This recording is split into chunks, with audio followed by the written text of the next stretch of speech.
Queridos irmãos, mais uma vez, a paz do Senhor. É uma alegria muito grande a gente poder estar mais uma vez aqui para gravar mais este vídeo e mais uma vez um bate-papo com um companheiro aqui, mais um podcast, né? E, irmão Natan, não sei se você está vendo esse vídeo antes do que nós gravamos sobre o trabalho, aliás, o que gravamos sobre a aula da Escola Bíblica Dominical, a Igreja Missões e a Igreja Perseguida, né? Não sei se você está vendo antes ou depois, mas, de qualquer forma, nós estamos aqui, né, com mais um convidado nosso, que é o missionário Natan, e nós vamos bater um bate-papo aqui, né, sobre a história dele, sobre o envolvimento dele com missões, e creio que vai ser realmente muito proveitoso para todos nós, tá bom, gente? Então vamos lá, vamos começar aqui apresentando, pedindo aí para se apresentar, né? Dizendo quem é ele, tá certo? Seu nome, contando um pouquinho aí da sua história, né? Da sua vida. Amém. Queridos, é um prazer. Me chamo Natan, não gosto do Robson, mas me chamo Natan, sou crente desde que me entendo por gente. Eu nasci, como a gente chama, né, no meio assembleiano, nasci na fé. Desde então, nesse processo, Deus tem nos direcionado, Deus tem nos abençoado a viver um tempo com Deus de forma mais específica, né? Descobrir o propósito de Deus para mim. Graças a Deus que é um desafio hoje, né? Você descobrir o propósito que Deus tem para você de forma mais específica, e Deus foi direcionando, me dando oportunidades, e nisso eu fui descobrindo o que realmente Deus queria para mim. E nesse sentido, tive o prazer de congregar junto com o pastor Josué. Foi uma bênção de Deus, né? Foi um período especial. Tive a oportunidade de tê-lo como meu pastor, como meu mentor. E desde então tenho colhido frutos disso, né? Então, fico feliz por isso, por estar aqui e poder trocar essas informações interessantes. Bem, eu gosto muito, Natan, desse trabalho que a gente, né, iniciou. Os canais estão muito populares na internet, os canais de podcast, bate-papo, né? Porque é uma conversa, Sim, né? Uma conversa, não é uma entrevista, é um bate-papo entre amigos, entre pessoas que têm algum contato, algo a acrescentar uma a outra, né? E, assim, eu acho que é muito enriquecedor, traz muito conhecimento, traz muitas informações, né? Então é muito bom, muito descontraído. E falar com você, conversar com você, para mim também, assim, né, me deixa muito feliz, porque, como você disse... emblemático. Gente, o Natan, quando eu fui pastor dele, né, dirigindo aqui a congregação do Residencial 1, tá certo? O Natan era um adolescente, né? Sim. E era muito brincalhão. E assim, a gente, olhando pela ótica humana, pela visão humana, não pensava que ele iria ingressar por esta área ministerial, ter esse interesse em missões. Por isso que a gente, assim, aprende a lição de que nunca devemos, né, desprezar, nunca devemos pensar preconceituosamente sobre alguém na casa de Deus. Porque às vezes aquele que a gente pensa, né, que não vai dar certo, que não vai realmente ter uma vocação, um chamado para a obra, é às vezes essa pessoa que tem. Exatamente. Né? Então, perdão se eu pensei isso de você naquela época. Está perdoado, está perdoado. Mas, de qualquer forma, sim, eu sempre tratei todas as pessoas, né, a quem eu tive o privilégio de pastorear, tratei sempre com muito amor. Sim, né? sim. Mesmo ali os adolescentes ali com amor, pensando que fui adolescente um dia, brinquei também, né? Era brincalhão, tinha as minhas falhas, e Deus teve misericórdia. Graças a Deus, ainda bem que Deus é bom, né? É bom. Mas, Natan, eu gosto também sempre nessas conversas que a gente tem, com amigos, com irmãos que vêm aqui, perguntar um pouco da sua experiência. Você disse que nasceu na fé. Sim. Eu também tive, né? Esta graça, essa bênção de Deus de nascer na fé. Mas quando foi assim mesmo o momento que você entendeu, né? Que a gente pode dizer assim, foi a sua conversão verdadeira. Sim, sim. Que foi o passo assim, que você deu. Como foi esse momento? Sim. Eu lembro que, como você falou, na época de adolescência para juventude, eu me afastei um tempo, né? Passei exatos 10 meses afastado. Lembro disso porque foi contado, porque a minha mãe contava, né? Teve uma época que eu passei muito longe de Deus, e vivi coisas que não deveria viver, fiz coisas que não deveria fazer. E a minha mãe sempre estava em oração por mim, né? Ela sempre falava isso, eu estou orando por você. E ela conta sempre esse testemunho para mim. Ela disse que quando eu nasci, não era para ter nascido, na verdade. Eu nasci com vários problemas de saúde e passei muito tempo em observação no hospital. Então não comia nada, não me alimentava de jeito nenhum. Então foi um período muito difícil, né? Quase que faleceu mesmo. Ela me contando, ela me fala isso e eu lembro logo dos propósitos de Deus. Ela chegou um momento em que os médicos disseram, olha, não tem mais o que fazer, está muito enfermo, não tem o que fazer, então é só voltar para casa e esperar. E aí, tinha poucos meses de vida, e minha mãe, eu lembro que ela contando isso, ela disse que orou a Deus, disse, Senhor, se eu for para ele fazer a tua vontade, se for para ele viver os teus planos, viver os teus propósitos, que o Senhor dê uma nova chance para esse menino, né? E aí, de repente, depois de algumas horas, eu comecei a chorar e era de fome. Ela me conta isso, né? Então, eu comecei a me alimentar. Me alimentei e comecei a ganhar força de novo, né? Corpo, né? E hoje estou aqui. Então, eu entendo que todas as vezes que eu estava afastado, fazendo coisas que não devia, isso eu tinha em torno de 15 para 16 anos, mais ou menos, eu lembrava disso que a minha mãe contava. Teve uma época que eu estava voltando de um lugar, ia para um lugar, e as pessoas ficavam dizendo para mim, esse lugar não é para você. E as pessoas não me conheciam. Eles diziam, esse lugar não é para você. Sim, quem é você para dizer isso, né? Como se ele estivesse me expulsando. E aí eu ia para outro lugar, para dizer, não, esse lugar não é para você. E eu, não é para você. Então, pelo menos 3 vezes, eu fiquei com aquilo na cabeça. Por que esse lugar não é para mim? E aí eu ouvi uma voz no meu coração muito forte. Ó, eu não quero você neste lugar. Este lugar não é para você. E aí eu percebi, é Deus. Isso nesses 10 meses? Nesses 10 meses, um período de 10 meses. E aí eu percebi. Era mais ou menos o quê? 2000 e... Ixi, tinha 15 para 16 anos. Deixa eu ver. Não lembro o ano exatamente. Eu fiquei ali no residencial até 2004. Foi depois. Deve ter sido depois, né? Foi depois.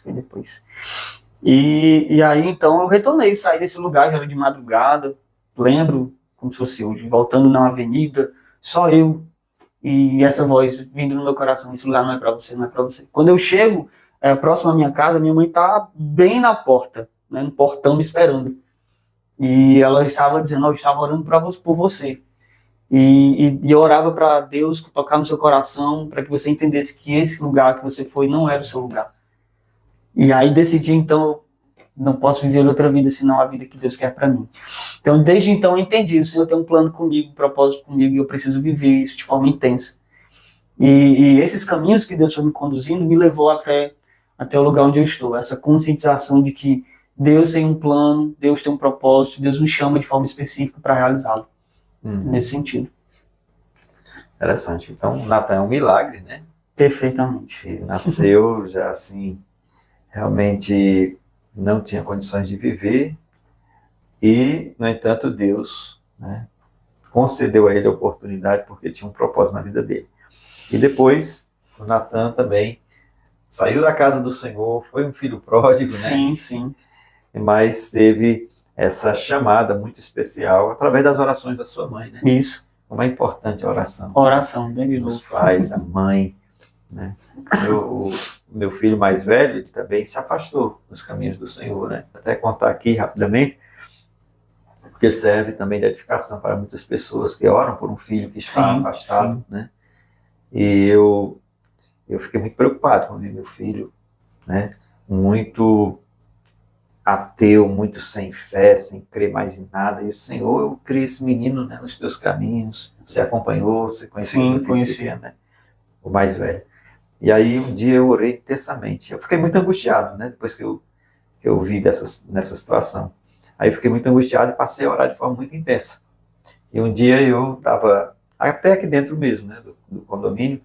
Eu fui ali para uma lagoa que temos. E eu me sentei lá sozinho, comecei a orar. Orar. Só por ele, só por essa causa. Senhor, tem misericórdia, Senhor, traz aquele filho de volta. E orei. Depois de um certo tempo, de 1 hora mais ou menos, aí eu fui para o carro, né, para vir para casa. Quando eu fui entrando no carro, abrindo a porta do carro, Deus falou comigo. Por que tu te preocupas com ele? Legal. Ele é meu. Disse desse jeito. Que forte. Ele é meu. Aí eu estava sentindo uma angústia tão grande, um peso tão grande, né, por causa daquele filho. Mas na hora que Deus falou essa palavra, eu, assim, sumiu a angústia, o peso. Aquela coisa assim, saiu dos meus ombros e eu senti só paz. Entendeu? Não me preocupei. Poucos dias depois, ele me ligou, né? Eu estava em Curitiba nessa época, ele ligou e disse, pai, eu vou voltar para a igreja. Ele falou por conta própria. Né? Então é assim. O poder da oração. Verdade. Poder da oração. Quanto é importante a oração de um pai, de uma mãe, né? De alguém que intercede por outra pessoa. Exatamente. Irmão Natan, agora sim. Aí, como foi depois o seu... você voltou para a igreja. Sim. Né? Como foi a sua vocação, o seu vocacionamento, o seu chamado, de forma mais específica para essa área que você atua no Reino de Deus. Sim, e depois que retornei à igreja, já tocava algum instrumento, né? Já tinha tocado nos instrumentos e tal. Me lembro bem que você gostava. Né? Tocava uns violãozinhos na época, né? E aí comecei a estudar de forma mais frequente, né? De forma mais intensa. E aí comecei a tocar de forma mais constante nas igrejas. E nesse processo de tocar e tocar em alguns ministérios, etc., e aí eu fui me afastando mais dessa questão ministerial, que era muito presente na minha vida, inclusive. Então, eu tenho, por exemplo, fotos enquanto ali na Avenida 9. Você já pregava, né? Pregava, 11 anos de idade, já tinha uma espécie de um ministériozinho. Aqui tem uma escola chamada Gonzaga Mota, que eu tinha um grupo de evangelismo quando eu fazia a 5ª série. Então, eu saía de sala em sala, pedindo licença aos professores, saía pregando na sala, né? E eles deixavam, naquela época não tinha esse problema, né? E a gente fazia isso e tal. Então, na 5ª série eu já fazia. Eu lembro que eu ia para a Avenida 7 junto com o irmão Flávio, que deve residir por aqui ainda. Nós saíamos daqui do Vila das Flores e até a Avenida 7 com a caixa para pregar. Pedia uma internet, uma energia de uma loja lá, ligava a caixinha de som e ficava pregando só eu e ele lá na Avenida 7. Então era muito presente. Na época do trem, né? E não tem mais trem, né? Quem não pegou, né? Que pena, né? O trem era uma maravilha. Então a gente sempre encostava naquele ferro no meio do trem e pregava do Vila das Flores até chegar no centro. Então isso era muito comum para mim, né? Esse processo. Então eu lembro também que consegui dirigir uma cruzada e preguei aos 11 anos de idade, uma cruzada ali na Avenida 9. Então todo mundo ficava tentando me encaminhar para isso, né? E quando eu comecei essa questão de música e tal, eu comecei a me afastar mais. Foi quando um dia eu estava numa oração, estava numa campanha de oração, 21 dias de oração por dons espirituais. E aí um colega me chamou, então vamos lá, né? Participar lá uma noite e tal. Tudo bem, eu vou. E aí fui nesse dia, foi quando Deus usou o dirigente lá da congregação. E se ele já me conhecia, ele disse, Natan, ele me chamou no final, disse, ó, Deus fala assim com você, né? Deus está tirando aquilo que está atrapalhando você de exercer o ministério que Ele lhe confiou. Então, eu estou te entregando uma rede, contando, né? Estou te entregando uma rede, uma espada. Estou te entregando dons para você exercer aquilo que eu quero que você exerça. Então, desde aquele dia em diante, eu parei com esse negócio de música. O pessoal até hoje não entende, né?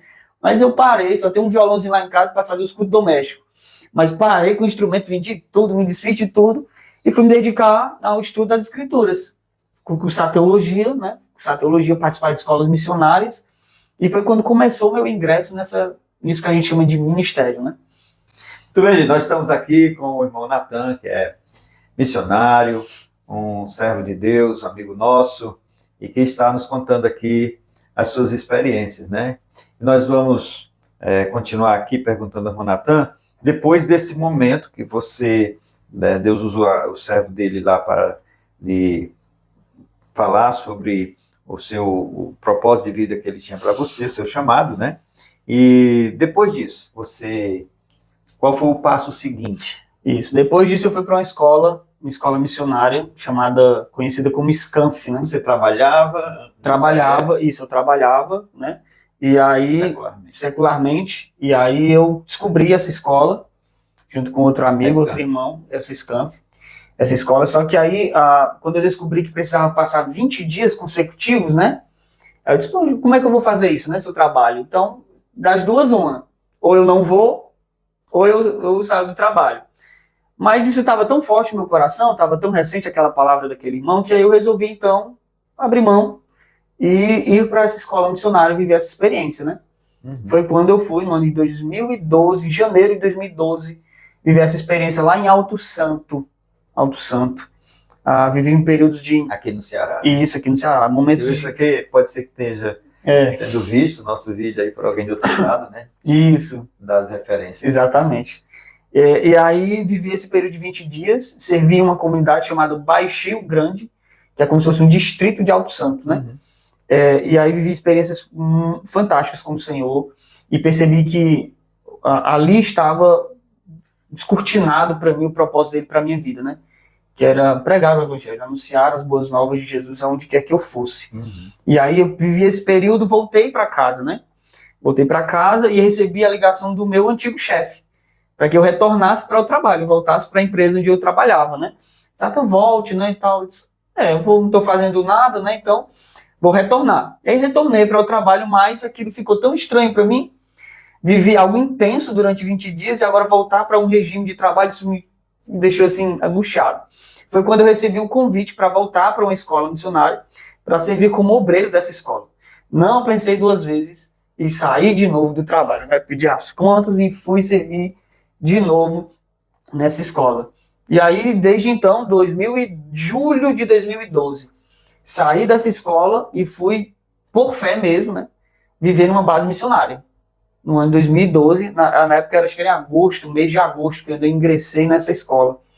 E aí precisava custear, né, a escola, tinha uma mensalidade que precisava ser pago na época, mas eu fui por fé. Então, de novo, abandonei tudo e fui viver nessa base missionária, na Missão Safe, inclusive, uma escola de missões que lá... Sim. Inclusive, hoje trabalho como professor dessa escola, sou um dos professores lá, e tive a experiência de exercê-la como aluno, né, e servi lá na base, e como aluno tive a experiência transcultural, né. E isso foi importante para mim, porque, de novo, Deus foi trilhando os caminhos, né, foi aplainando os caminhos, para que eu conseguisse identificar, de fato, essa vocação. Você passou esse período na Scanf, esses 20 dias, né? Isso. Depois, agora, saltando esse tempo que você voltou para o trabalho, vamos para esse outro momento que você estava na Missão Safe. Isso. Né? Foi o segundo momento, assim, seu envolvimento com missões. Você passou quanto tempo? Passei 5 meses. 3 meses nós passamos na base, né? Vivíamos lá na base, com aulas, tinha uma rotina lá, né? Então, manhã, tarde e noite havia rotina para os alunos. Então, foi 3 meses morando na base e 2 meses nós exercemos o prático em um contexto transcultural. E eu fui para o Paraguai na época, né? Servi no Paraguai com revitalização de igrejas. Essa é a ideia da escola. E lá consegui desenvolver trabalhos em comunidades. Nós éramos uma equipe volátil. Então, nós passamos por várias cidades do Paraguai, né? Chegamos a Capiatá, fomos a Luque, fomos à Cidade do Leste, trabalhamos com presídio de menores, trabalhamos em contexto de infantil, trabalhamos com crianças, enfim, foi um trabalho bem intenso, né? Porque foi 2 meses bem intenso de trabalho. E isso foi só aumentando minha vontade, desejo de continuar atuando em trabalhos missionários e conhecer sobre isso. Inclusive, hoje eu tenho uma espécie de profissão, né? Uma formação profissional, e eu devo isso a missões. Porque foi em missões que eu descobri essa vocação para o ensino, vamos dizer assim. E eu percebi que por causa dessas escolas, eu percebi a necessidade de ter pessoas qualificadas para ensinar. Foi quando eu pensei, por que eu não posso estudar assuntos específicos para então começar a lecionar? Foi quando eu comecei a estudar, de fato, teologia e comecei a dedicar os assuntos voltados para missões. Foi quando surgiram as oportunidades dessas escolas de curto prazo, trabalhar como um dos professores de algumas disciplinas específicas, né? Então, devido a isso, eu pensei, gostei dessa ideia de dar aulas. E aí, então, começou o processo de pensar em uma formação profissional que me também ajudasse no ministério. Também me ajudasse no ministério, auxiliasse nessa vocação que eu tanto desejo realizar, né? Então, depois que passei dessa escola transcultural de 5 meses, continuei trabalhando em escolas de curto prazo, nas Scanfs, né? Onde nós éramos convidados para trabalhar nesse período como voluntários, como obreiros, né? Servir nas escolas também em outros contextos. Então, depois que saí dessas escolas, eu pensei em casar, né? Né? Estabelecer uma família, conta, né? Aí para nós aí como foi. Pronto, então... Esse lance aí da sua... Pronto, exatamente. Então, depois, eu ainda enquanto obreiro de escolas missionárias, ia acontecer uma escola de missões em Messejana. E a minha esposa era, hoje minha esposa, né? Exatamente, e na época... Aliás, é um bairro, né, de Fortaleza. É um bairro de Fortaleza, exato. E a minha esposa, que hoje é minha esposa, na época ela era líder de missões da igreja onde eu ia fazer as divulgações. E ela já tinha feito uma escola também na Missão Ceifa, que é uma escola de implantação de igreja. E ela plantou igreja, né, ajudou o processo de plantação de igreja em Tabuleiro do Norte. E ela retornou e começou a tentar mobilizar outros vocacionados na igreja dela. E isso foi, né, especial, porque todo mundo falava sobre ela e ninguém sabia, eu não sabia exatamente quem era, né? Até que um dia eu consegui identificar, né, a pessoa, o nome dela é Camila. Temos 2 filhos, Josias e João Pedro, hoje, né? E na época a gente começou a conversar sobre isso, né? Tínhamos coisas em comum, né? Gostávamos de ler, de estudar e gostávamos de missões. Então meio que, né, encaixou as ideias. Nós passamos uma espécie de 7 a 8 meses conversando, quando decidimos então ter um relacionamento fixo. Passamos 1 ano namorando e 1 ano noivo. E nesses 2 anos veio o casamento, né? E até hoje, para a glória de Deus, estamos casados bem com o Senhor. E trabalhando no reino de Deus, né? Reino de Deus. Então, ligados à obra. Isso. E por causa do casamento, né? Casados, a gente começou a servir na igreja, né? A gente trabalhávamos, ela era formada, tinha uma formação e trabalhava na área dela. E eu também trabalhava no setor secular, só que a gente sempre queria trabalhar de forma mais efetiva, né? No reino de Deus. Foi quando a gente foi para um outro campo, né? Uma outra igreja. Saímos de Messejana, fomos para uma outra igreja, congregar nessa igreja, nesse campo. E aí nós fomos convidados para servir integralmente em missões. Então nós passamos em torno aí de 5 a 6 anos nessa igreja, trabalhando integralmente para missões. Então foi a época que a gente... no campo da cidade dos funcionários, né? Então trabalhamos lá, servimos, aprendemos muito naquela igreja, aprendemos muito com aqueles irmãos, e depois disso nós tivemos uma maturidade muito grande nessa área missionária, né? Muitas experiências e muitas possibilidades surgiram desde então. E depois disso nós pensamos então, nesse período todo, pensamos em ter filhos, né?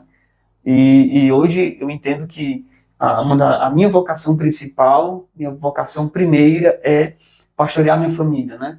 Preciso dar a eles uma condição que não seja apenas só financeira, não seja apenas cômoda, mas também ajudá-los no crescimento espiritual, tanto da minha esposa como dos meus filhos. Então a gente trabalha muito nessa questão, ajudá-los a crescer espiritualmente juntos, né? Os nossos propósitos precisam estar conectados e só Deus pode fazer isso, né?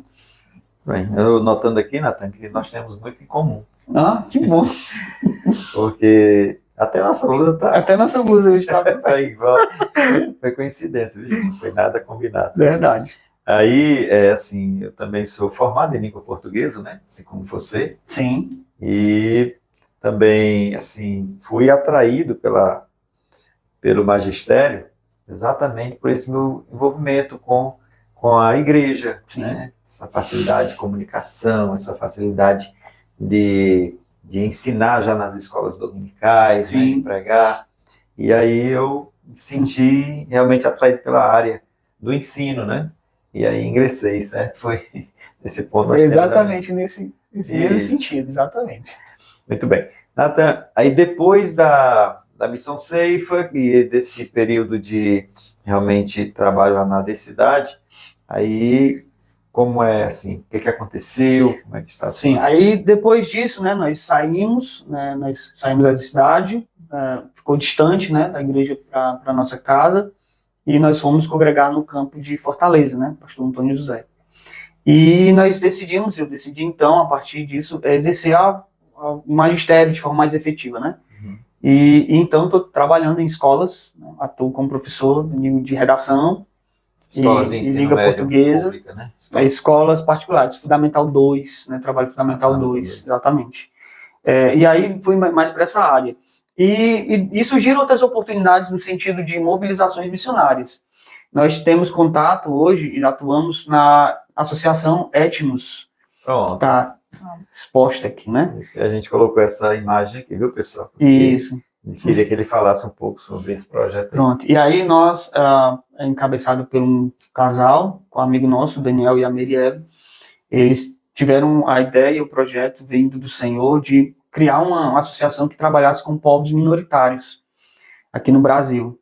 E aí, por isso que está emblemático aí, não sei se dá para vocês perceberem, que tem as representações, né? Tem o sertanejo, tem o indígena, tem o cigano e tem o quilombola, né? Então, são povos minoritários aqui no Brasil. E aí nós trabalhamos, fomos convidados por eles para trabalhar justamente com mobilização missionária. E aí eu faço um paralelo, né? Entre a escola, trabalhos no magistério, com também a mobilização missionária que a gente realiza na Etnos Global.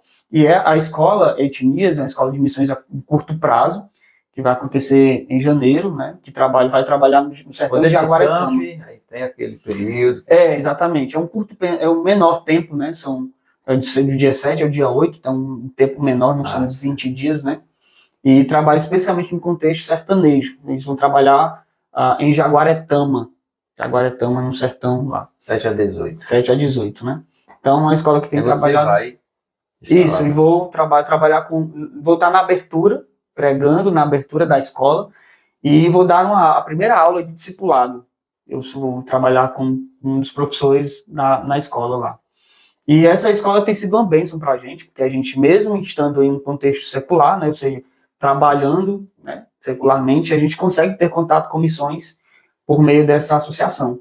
Então a gente não perdeu o foco ainda, né? Então, essa escola, ela é voltada mais só aqui para o Brasil, ela também é transcultural?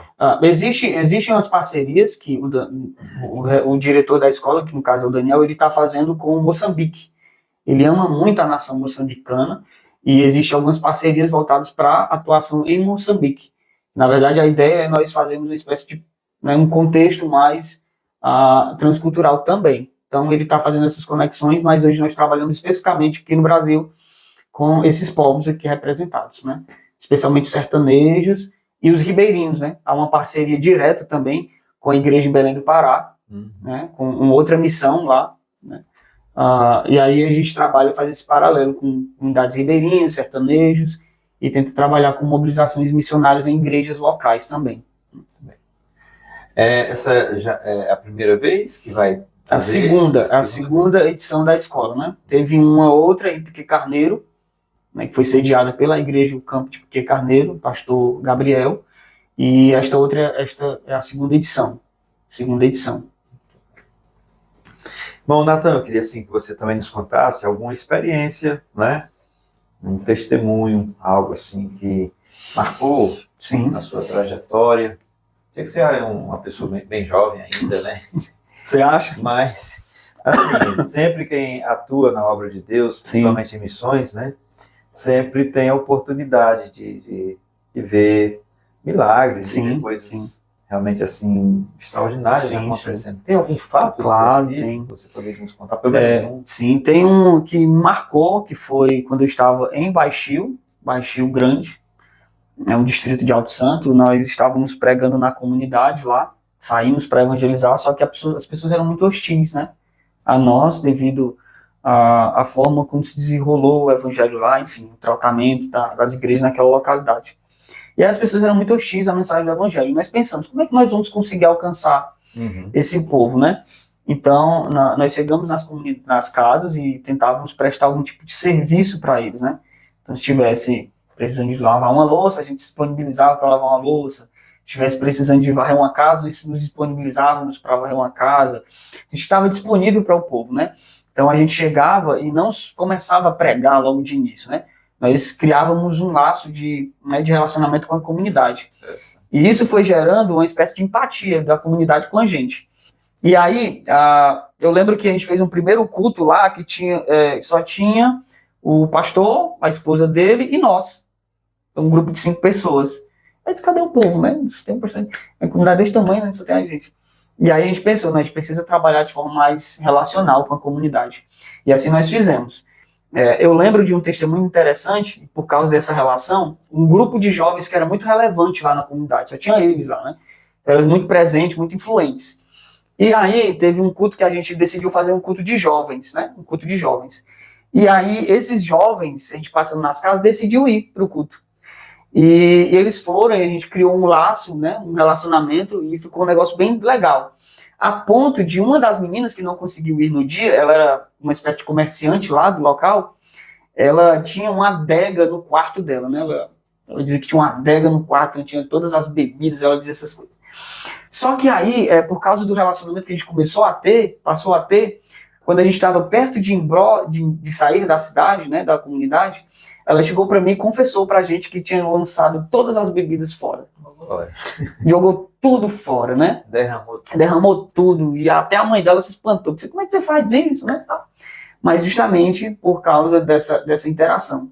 E eles, por não terem nenhum tipo de distração, nós fazíamos orações constantes na casa dela e tal.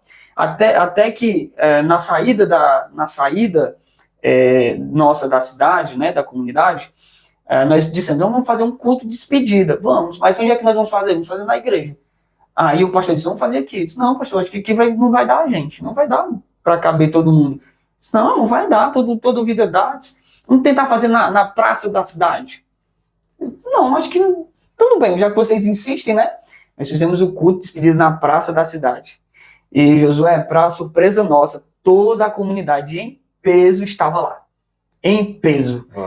Eles viram que a mensagem do evangelho não é só aquela ideia de pregar e de expor verdades.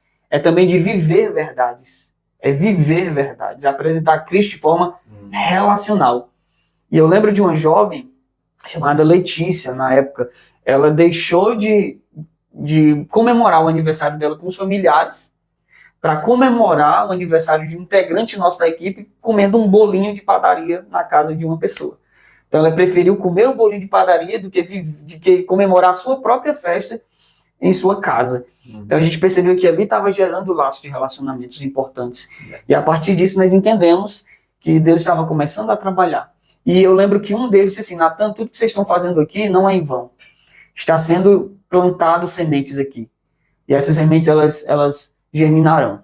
E depois de um tempo nós voltamos lá no local e nós percebemos que houve de fato uma mudança no local, na relação da igreja com a comunidade. Então a comunidade começou a perceber que esses irmãos aqui estão relacionados com aqueles irmãos que passaram por aqui.